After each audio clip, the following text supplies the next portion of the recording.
Hi, this is Biff from Saxon. You're watching Stormbringer, the Austrian heavy zine. Yeah, rock off your eyebrows.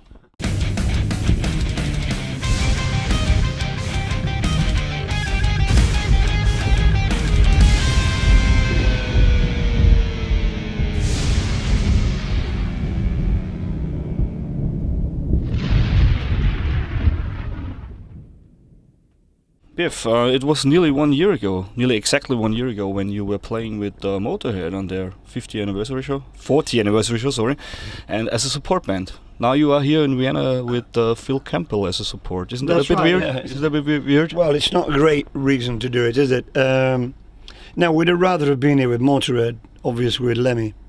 But yeah, it is a good pal, Phil, and Girls' School couldn't do these shows, so we asked Phil to do it.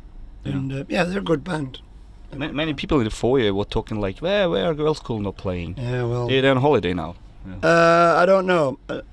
Something to do with taxes and something. Yeah. So they're not doing these shows. Are they playing part of the tour? Yeah, they've been playing part of the tour. They just left. They left to do a festival in England, and then they had some problems.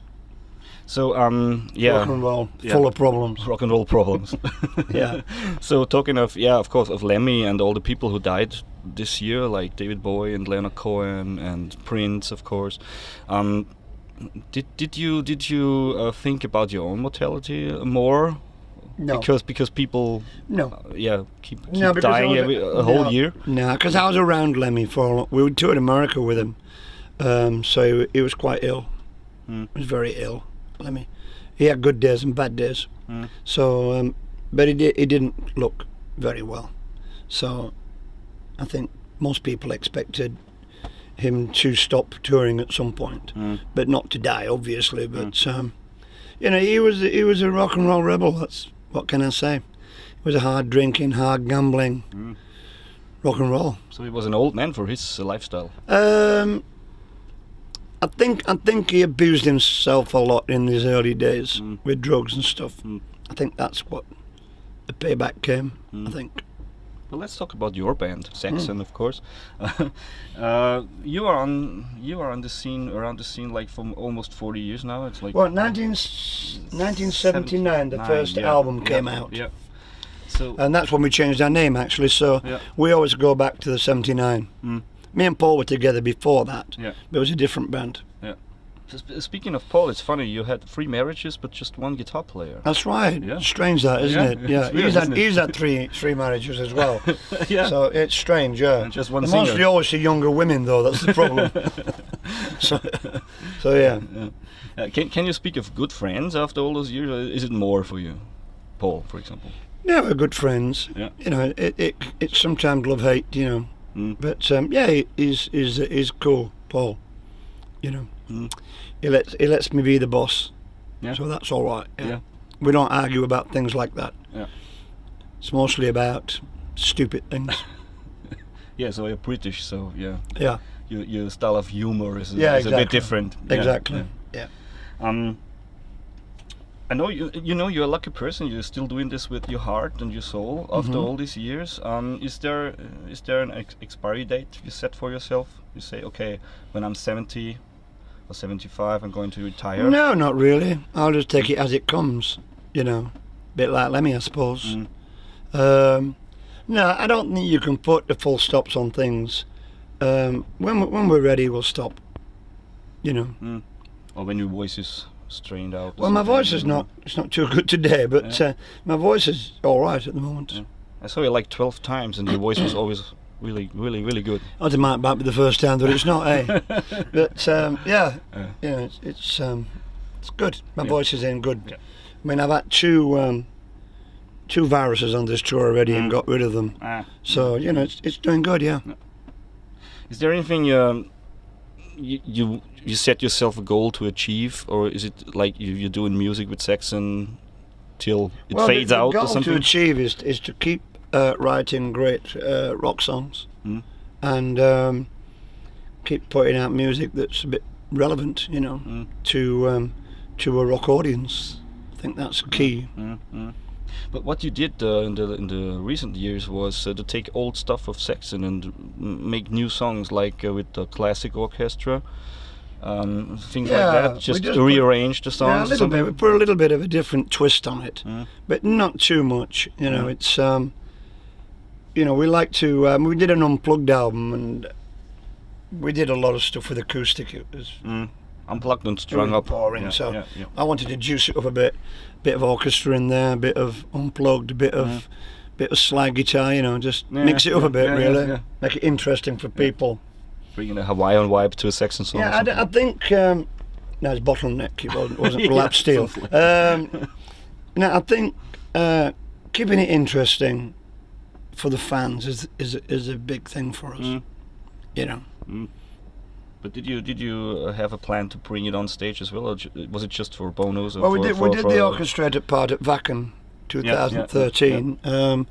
We were planning on doing it some more, but it hasn't really happened yet. Like Dream Theater do, for example, with a big ass orchestra. It doesn't make sense, I guess, with Saxon. Not every song can be orchestrated well. You know, we have a long list of songs, and some of them are more rock and roll than others. So some songs lend themselves to orchestra. I mean, Dream Theater is more prog than we are. So it lends itself to being orchestrated. You know what I mean? And I think some of our songs can sound a bit boring with an orchestra. You know what I mean? Because they're fast and furious. It's more like punk music sometimes. And it doesn't work well with violins and things. But I think that things like Crusader and some of the more majestic anthemic things, it works well. Of course.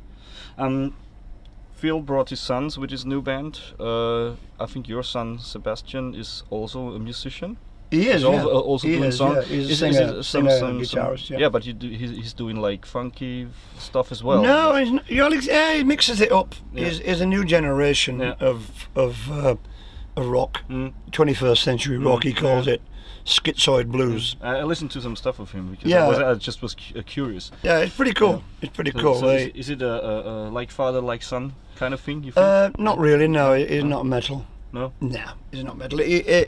His influences.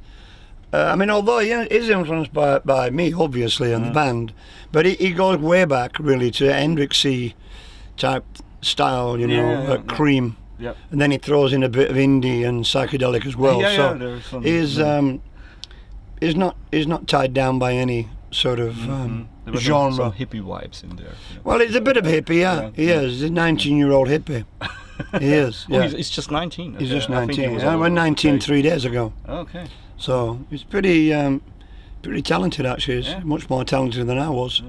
Yeah. The lyrics in Saxon always were about war, history, working class, fantasy a lot. Life, you mean? yeah. Life.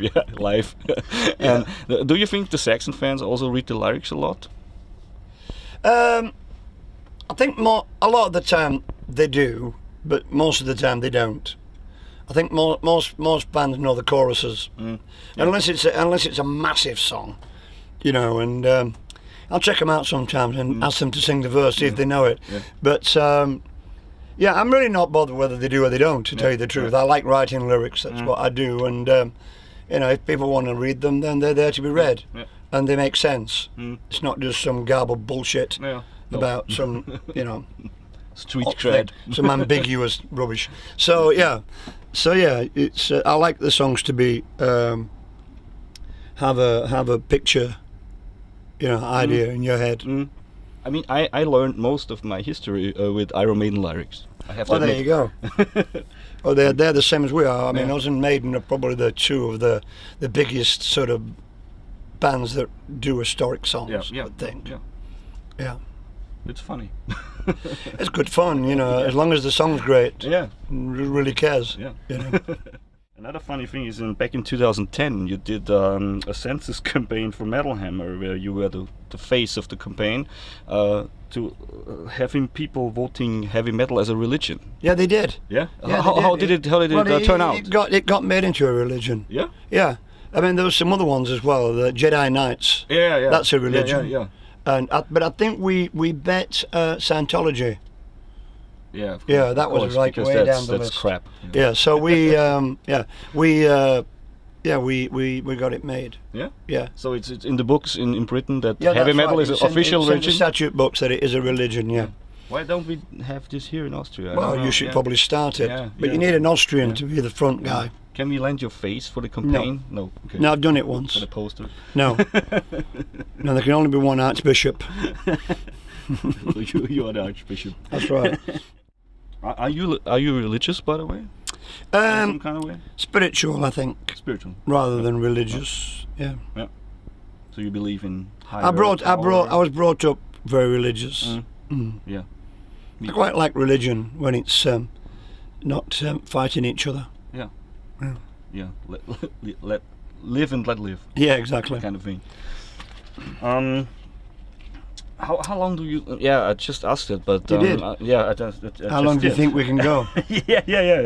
I have an awkward question, which everyone poses at you, I guess. It's like, if you can go back in time right now, what will you tell the 1979 Biff if you meet him? Don't sign a publishing contract. Yeah. There you go. That's it. Yeah. Don't talk to stupid Austrian journalists. Maybe. If I take away the music from you right now, what will be your next thing you can do? You can bide your time with. Well, I'm busy anyway. Yeah. You know, I'm busy with my son's band. I'm busy with my family. So I'm very busy. Yeah. When I'm not on the road, I'm equally busy doing other things. And like I said to the guy before, we're working with some film people now.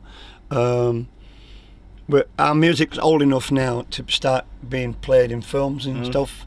So we're trying to pick up quite a lot of film play, like Motorhead did, 4 or 5 years ago. Yeah. So we're starting to get a bit of Wheels of Steel interest and things like that. So yeah, it will go on. Yeah. And you got 20 albums out and 21. 21. Sorry, and as much live albums, I guess. And DVDs. We have 10 live. Well, no, we have 10 with DVDs. the DVDs yeah. and the albums. We have 10. Yeah. No, we have 10 live albums. Yeah. Yeah. But they're not all to do with us though. Some people just put them out. Yeah, of course. You know what I mean? But Probably got about 400 bootlegs. Yeah, of course. But the regular albums, Yeah. they're very much for a band. Yeah. Why do you do this? For people who don't have Live the albums. possibilities to Well, watch you? we like to do them as bonuses with albums. That's what we like to do. So it's a great package, so people can buy a great package, you know, and they're not just downloading all the time. But the new DVD, we did it because we actually did it together with Lemmy and Girls School, with Motorhead and Girls School, and it was going to be one big DVD of all 3 bands. Of the tour. Yeah. We recorded 2 shows in Munich on that tour. But after Lemmy died, they put out a separate Motorhead one called Clean Your Clock or something. Yeah, something like that. Something with the clock. Weird name. Yeah. And so it all got split away. Yeah. Which is a bit sad, really, because I thought the idea of doing a big package all together would have been great. Yeah. Would have been good. Yeah. The guy out there signing like this, so we have to Well, cut that it was out. your last question anyway, because you asked me again. I can start from the top. Yeah. So nice talking to you, Biff. Yeah, nice talking to you. And maybe some last words to the Stormbringer viewers out there. Yeah, Biff here from Saxon. Listen to this guy, watch him, fantastic, and buy our next album. Yeah. Listen to the band. Cool band.